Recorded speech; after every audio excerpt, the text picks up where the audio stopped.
Jesus no Lar, Neio Lúcio, primeiro capítulo. Esse livro apresenta lições ensinadas por Jesus em reuniões na casa de Simão Pedro, que foi o primeiro culto no lar.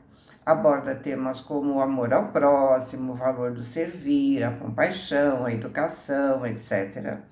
Demonstra a permanente atualidade da mensagem evangélica a todos acessível e enfatiza a necessidade de cada um se reformar interiormente, revendo seus pensamentos, atos, posturas e atitudes, buscando ajustá-los à verdadeira moral cristã. A reunião familiar semanal em torno do Evangelho é prática das mais úteis aos cristãos. E aí vamos começar o primeiro capítulo, que se chama, o culto cristão no lar. O firmamento se povoava de estrelas dentro da noite prateada de luar, quando o Senhor, instalado provisoriamente em casa de Pedro, tomou os sagrados escritos e, como se quisesse imprimir novo rumo à conversa, que se fez improdutiva e menos edificante, falou com bondade: Simão, que faz um pescador quando se dirige para o mercado com os frutos de cada dia? O apóstolo pensou alguns momentos e respondeu hesitante: Mestre, naturalmente escolhemos os peixes melhores, ninguém compra os resíduos da pesca. Jesus sorriu e perguntou de novo: E o oleiro? Que faz para atender à tarefa que se propõe? Certamente, Senhor, respondeu o pescador intrigado. Modela o barro, imprimindo-lhe a forma que deseja. O amigo celeste, de olhar compassivo e fulgurante, insistiu: E como procede o carpinteiro para alcançar o trabalho que pretende? O interlocutor, muito simples, informou sem vacilar: Lavrará a madeira, usará o enxó e o serrote, o martelo e o formão.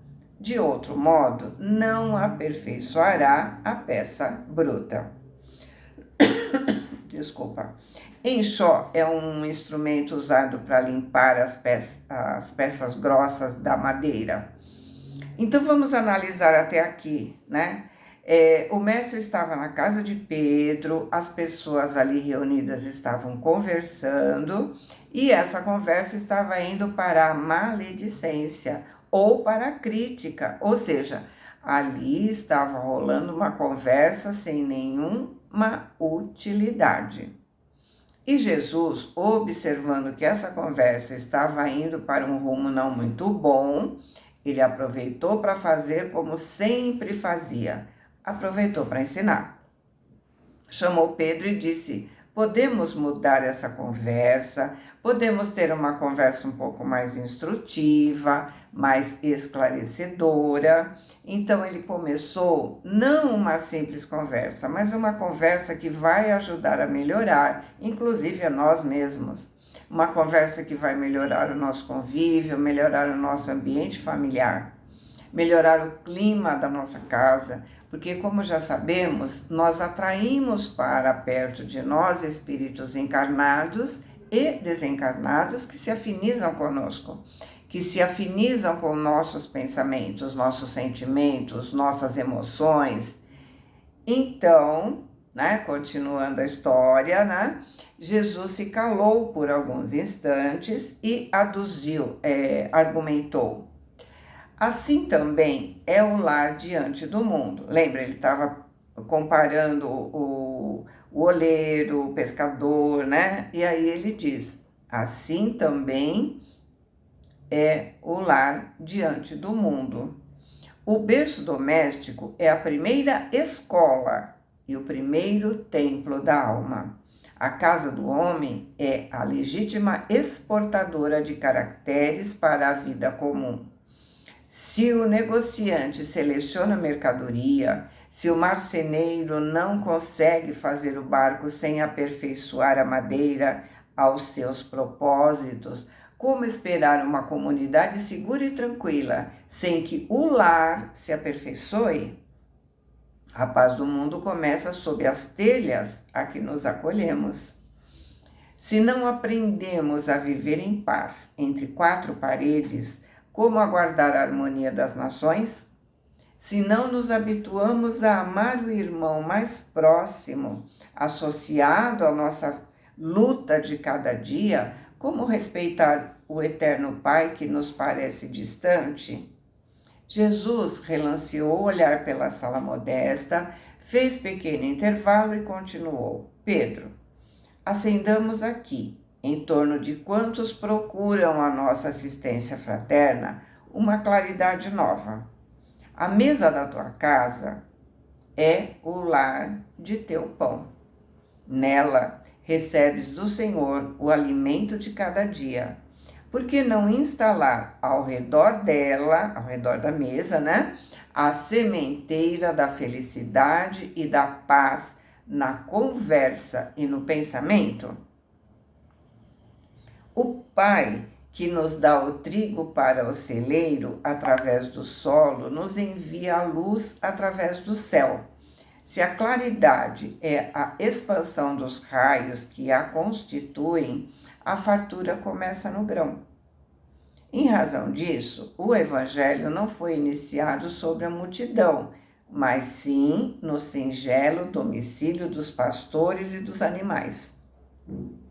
Simão Pedro olhou no mestre os olhos humildes e lúcidos, e como não encontrasse palavras adequadas para se explicar, murmurou tímido: Mestre, seja feito como desejas.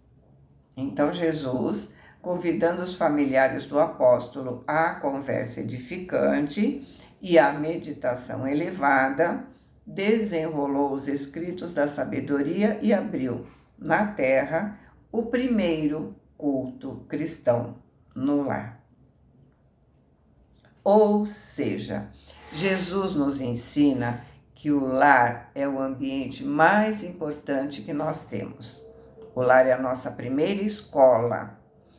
É ali que começamos a exercitar o convívio. O que, digamos de passagem, que no lar encontramos as pessoas mais difíceis de conviver. Vamos lembrar que nós temos ajustes a serem resolvidos. São aqueles a quem devemos perdoar ou por eles sermos perdoados. Isso é a causa de não haver muita interação entre os membros da família. Isso é muito comum, por isso que é muito comum não haver tanta união. E cabe a nós começarmos o entendimento, encarar as lições que nos ajudarão a nos modificarmos.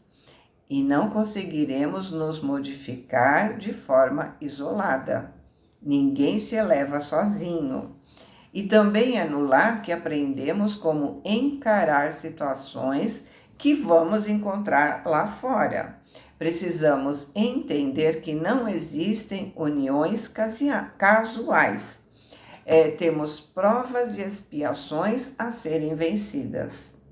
Portanto, por mais difícil que nos pareça, precisamos fazer o nosso máximo para aproveitar as lições. Eu não pedi para nascer naquela família. Sim, muitas vezes eu não pedi, eu implorei.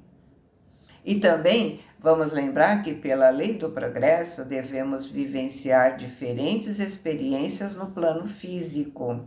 O lar é uma escola onde podemos praticar as leis divinas que os espíritos amigos nos proporcionam. Sim, porque temos que conviver com pessoas com as quais temos dívidas a serem acertadas, mas também temos pessoas que estão ali para nos ajudar. Geralmente nos esquecemos que somos espíritos imortais e vamos em busca de coisas efêmeras.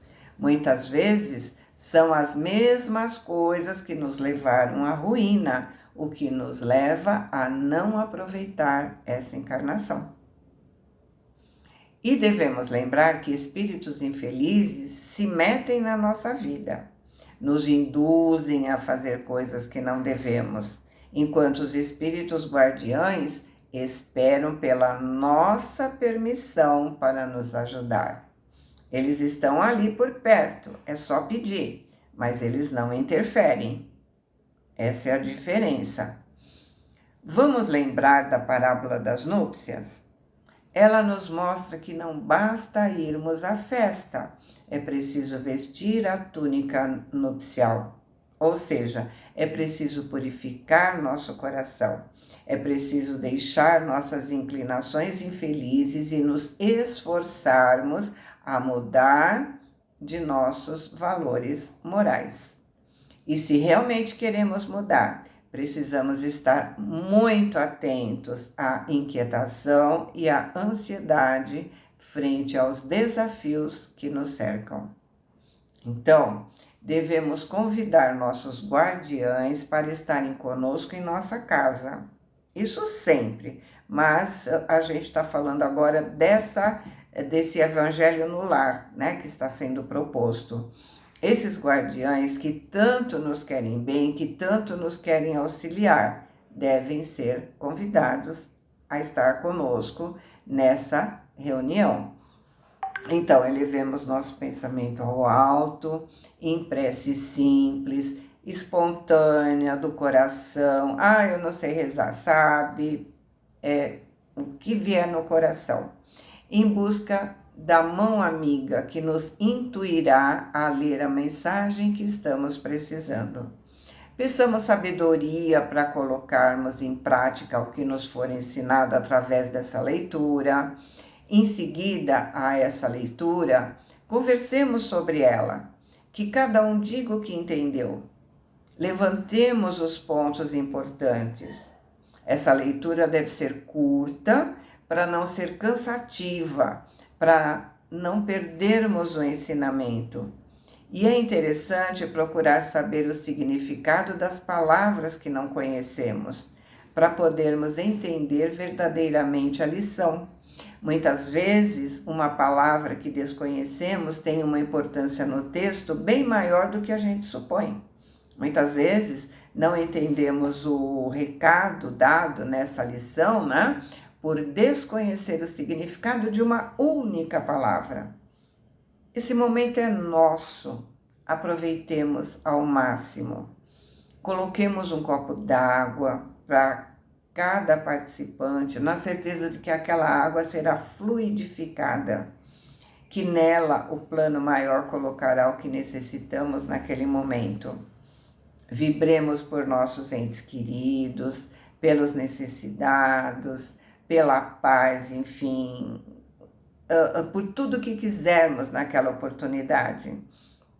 Façamos uma prece de encerramento, também curta, palavras vindas do coração.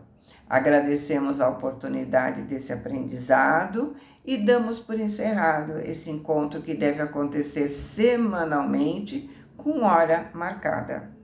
Esse evangelho deve acontecer mesmo que estejamos sozinhos como encarnados, porque não estaremos sozinhos.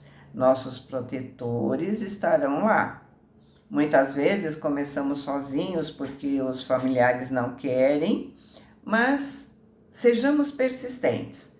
Com a nossa mudança de atitude, aos poucos eles começarão a participar. Vamos lembrar que o exemplo vale mais do que 1000 palavras. Vamos colocar em prática aquele hino que diz: haja paz na terra, a começar por mim. Boa semana, fiquem com Deus, amo vocês.